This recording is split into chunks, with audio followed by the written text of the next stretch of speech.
Quincy City Council President Ian Kane joining us once again to recap what was the last council meeting before summer break. How are you, Ian? Doing well, Joe. How are you? Doing all right, thanks. It was a busy one too, wasn't it? Yeah, it was busy. We had a number of year-end or fiscal year-end financial transfers to run through, but we did also have an ordinance and finance committee meetings before the regular council meeting. Yeah, I guess the biggest order of business to complete the budget, right?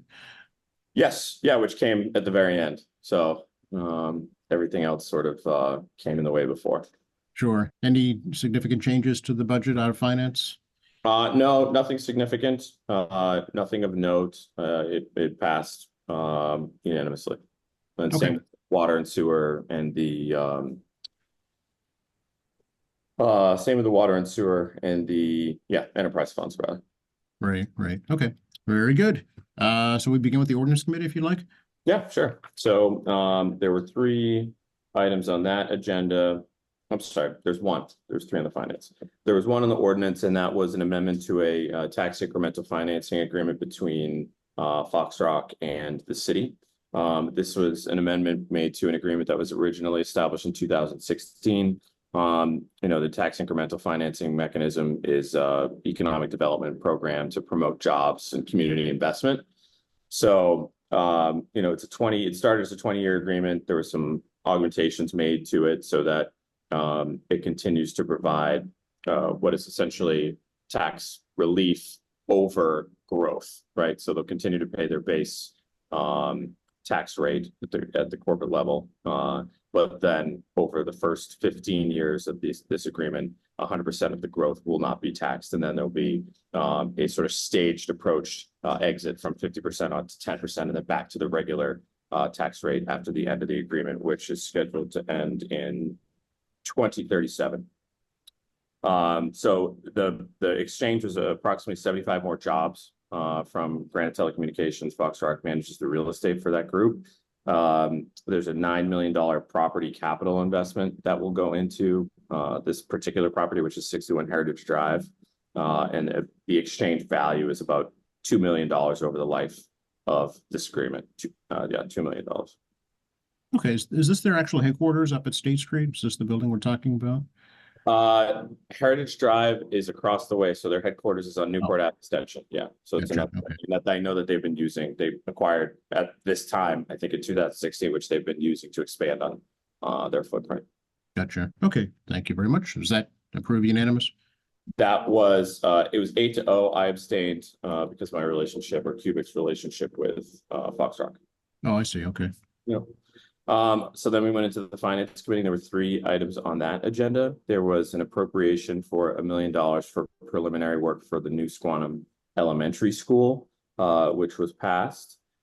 And then there was an appropriation for $320,000 for a Mass School Building Authority project at Montclair, which Montclair Elementary School in Ward 3 for the roof replacement project, which also passed. And that's a project that will anticipate about 60% cost recuperation through the Mass School Building Authority program. And then there was an ordinance for amending the municipal code to change the salaries for the city councilors, which also passed. It was originally proposed at 47.5, and Councilor Ash cut that by 3,000 to match what was presented in a report that was put together by Councilor McCarthy. Just showing what would be a sort of steady increase in, I think it was about 3% raise over the last 10 years, and that would be the number met.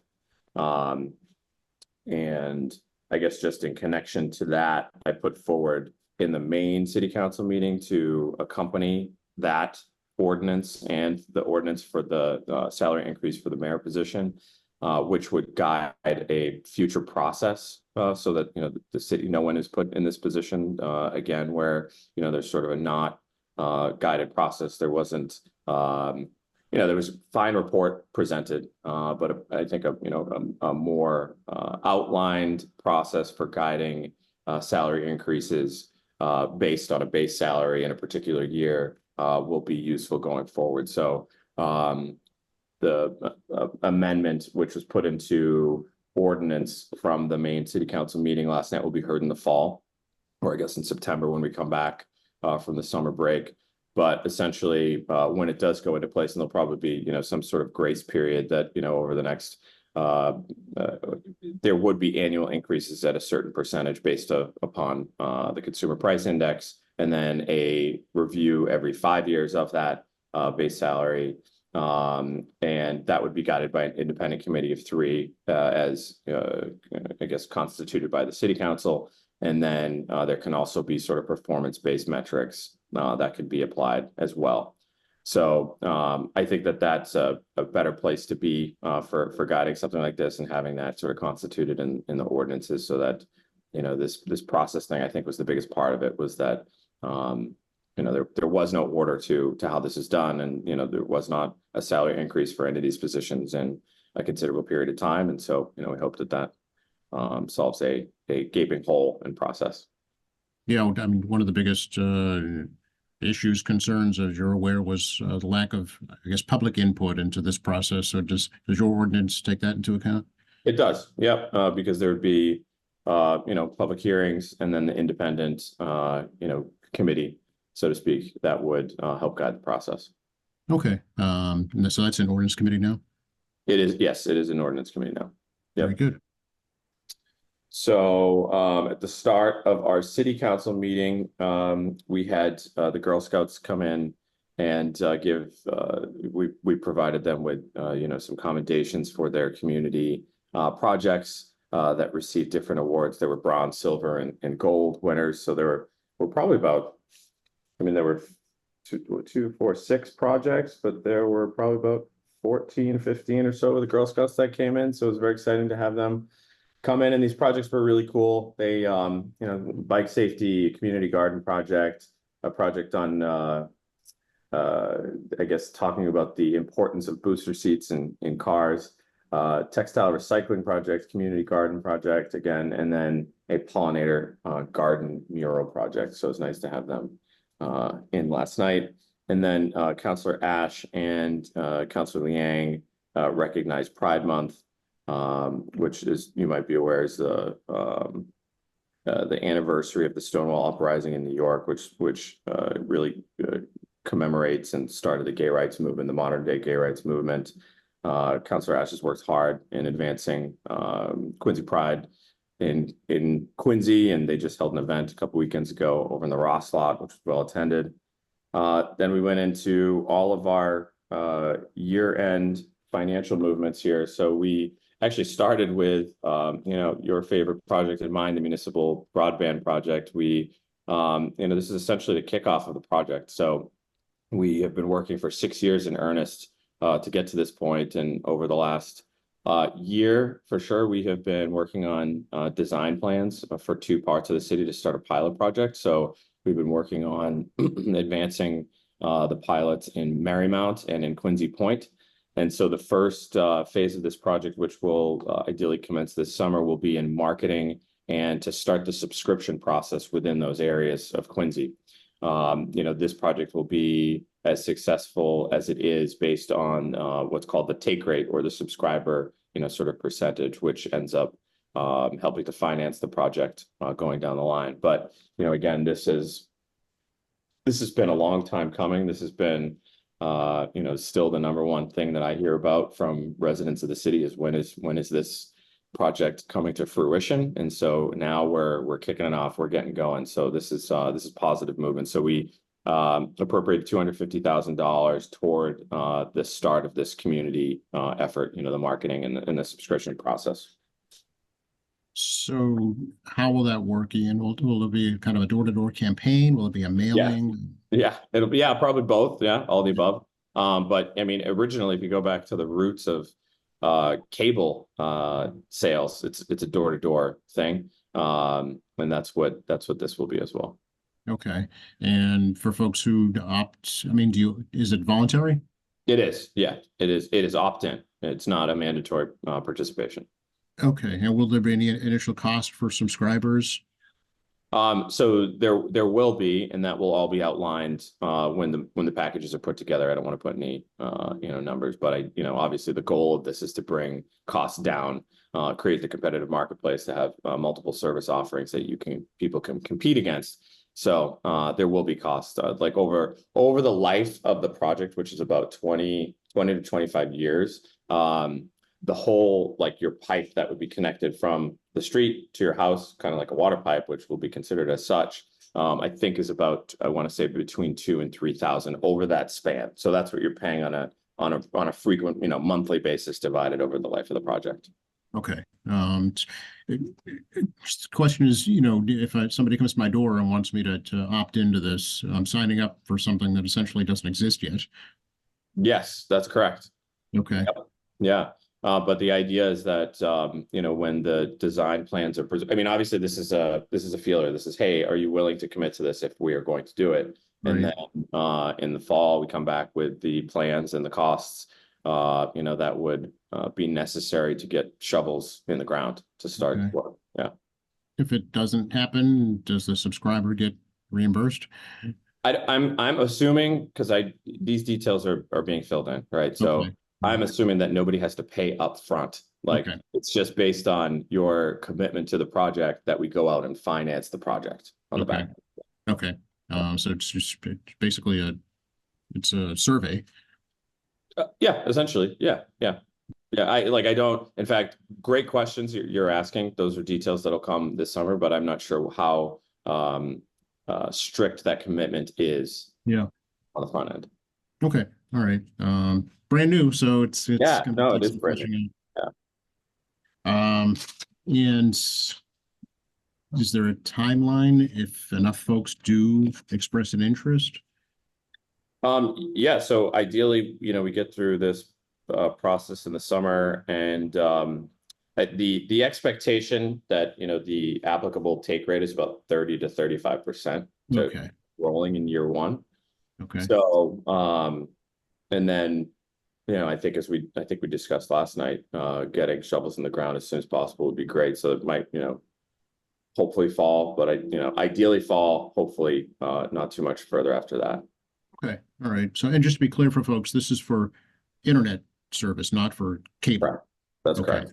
Yeah. So I think there's some confusion about that as well. Although in this day and age, of course, you can get TV over internet now. So Oh, yeah. anything. Okay. Yeah, anything. Yeah. Okay. It's limitless. Excellent.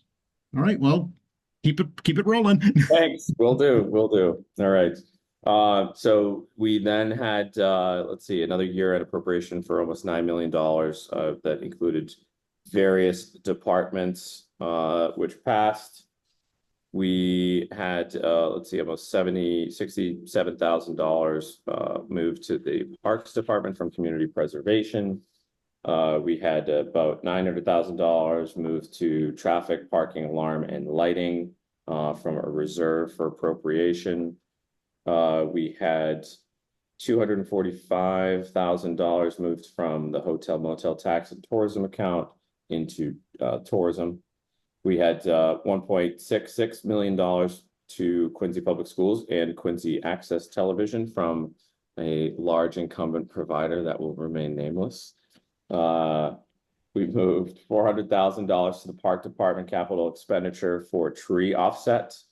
Let's see, and then there was an appropriation for,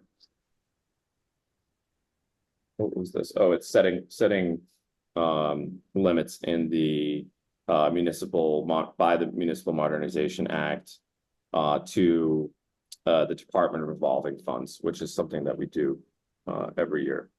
That passed. We had an appropriation for just over $1 million to fiscal year 23 health expenses from free cash. Then we went into $450,000 to natural resources capital for park improvements. We approved a solar canopy at the public safety headquarters, which sounds very interesting. That's for the new one, I'm guessing, right? That is for the new one. Yes. Okay. Yep. And was that part of the original scope of the project, or is that an add-on? Do you know? That's a good question. Okay. I'm assuming it's an add-on considering it came separate. Okay. And then, let's see, there was an order for new Squantum School project use of contract manager at risk delivery method. There was a small, I guess, typographical error that we Oh, I corrected. see. Okay. So yeah, this approved the use of the construction manager at risk delivery method for the construction. So that accompanies the $1 million that was approved out of the finance committee meeting. Let's see, we did an amendment to an ordinance on hazardous materials that was put forward by Councilor Minton. That was referred to ordinance. So that'll be heard when we come back. There was another, okay, so this next one was the changes to the personnel salaries and for the mayor and the city council, the codification of the process. So that went into ordinance. And then there were gifts from various donors for DARE, and there were gifts for DARE camp fees sponsored by DARE. And that was the regular scheduled program.